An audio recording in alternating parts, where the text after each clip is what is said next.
some of your bullying activities and etc. Why don't you make some statements in reference to that, Liz?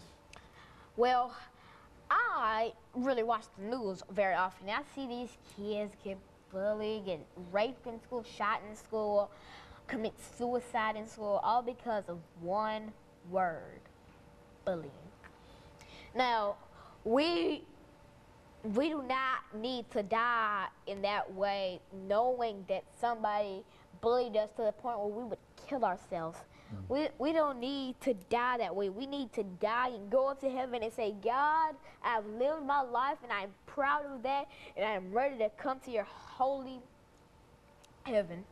We do not need to finish half of our lives and go down there and say, I bullied them and I bullied them and I didn't do jack with my life. We need to all do something with our lives. We need a good career choice. We need to all be mechanics, or we can go teach at Harvard.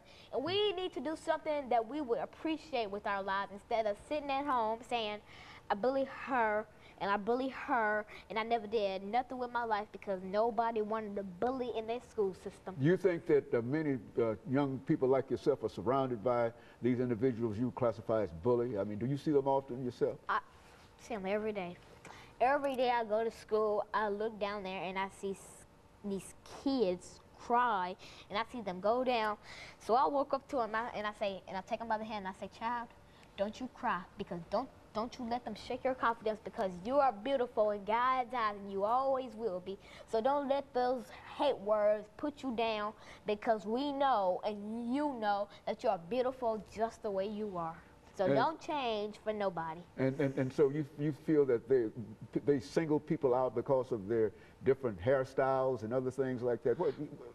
I've seen kids who go emo or go goth, and people say that you're ugly, and I've seen these girls, I've seen people call a girl ugly, and then she spends hours at home trying to put on makeup.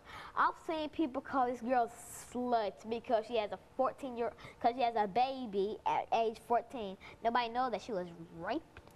Nobody ever thinks of looking into their lives. They just put a stamp on them and call them whatever they think. But they know that it isn't the truth, but they just bother to call them that just for their own benefit, just to make them cry. And so bullying, you're saying, is a real serious problem, and not only in your school, but you observe all across the country. And that we ought to be concerned about it as administrators and principals and other folks. Is that? And you think that a lot of folks 8 and 9 years old, you're 9 now. You were 8 the first time you came to us. But you think that persons 9 years old are as much aware of bullying as you are today, Alana? No, I've seen bullies go around there saying, I ain't a bully, I'm not a bully.